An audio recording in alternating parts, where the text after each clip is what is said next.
and in charge of room assignments. Noah opened the door and went inside. There were 2 brothers and 2 pledges and 1 young girl. Near the single bed stood Steve Emmel, a junior from Piscataway, majoring in computer science.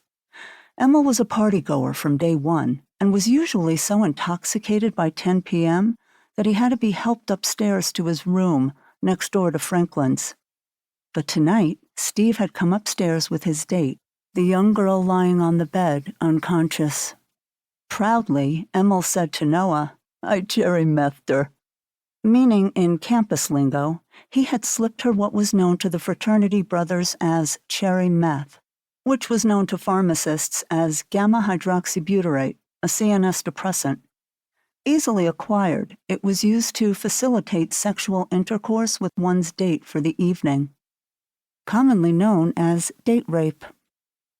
A second brother in the room was Hanley Miscant III, the son of a tire manufacturer in Ohio. Hanley was the coolest of all the brothers, driving his own Rolls-Royce and sending stand-ins to appear for his classes and take lecture notes. Hanley was short and always attempting to utter profundities which, to most listeners, were often more idiotic than profound.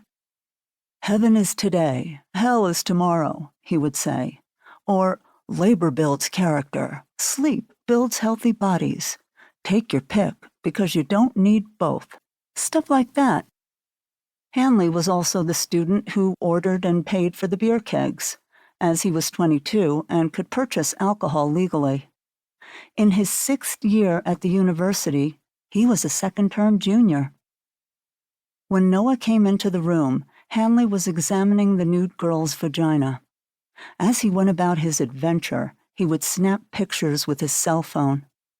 Even as Noah watched, Hanley turned the girl onto her stomach, balanced her on her knees and shoulders and splayed arms, and snapped several pictures of her naked buttocks and vaginal area, making sure her face was turned so that identification of the victim was easy. He had no particular dislike of the girl. It was just how date rape was done. Pictures posted to the internet, just because. A third brother in the room was a pledge, Jordan Weeks. Jordan was from Tupelo, Mississippi, the birthplace of Elvis Presley, and his claim to fame was that his grandmother had once spent a week with Elvis in Paris, where they had ridden motorcycles and spent long afternoons making love in a room that overlooked the Seine.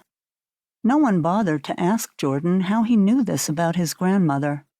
He would have lied if they had, because Jordan was one of those people with the ability to conceive and toss out a lie without missing a beat.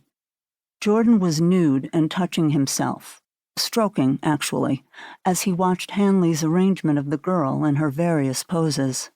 A freshman pledge, Jordan knew he would be last in line, so his stroking was moderated by his known limitations. He didn't want to overextend before his turn came to ride the pony, as they called it. A fourth brother was Parks N. Swansong, a sophomore pledge from Nutley, Virginia, majoring in communications. He was handsome by TV standards and planned to make a living behind the TV anchor desk. Parks was also very bright and burdened with an unrelenting conscience. He knew that what was about to happen was morally wrong, ethically contrary to his true self, and highly illegal. Still, he had to go along if he wanted to ever be sworn into the fraternity as a brother with full rights and privileges.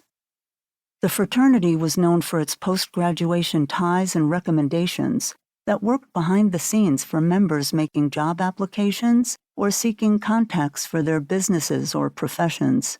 In the present economy, a guy couldn't have too many resources. Watching the nude girl being handled and probed, Parks shuddered.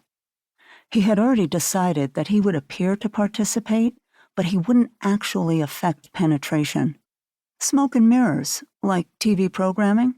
He was all up in that. No, he would look like he was taking her, but he wouldn't actually do it. Franklin. Although it was Franklin's room and Franklin's bed, Franklin wasn't present. The fifth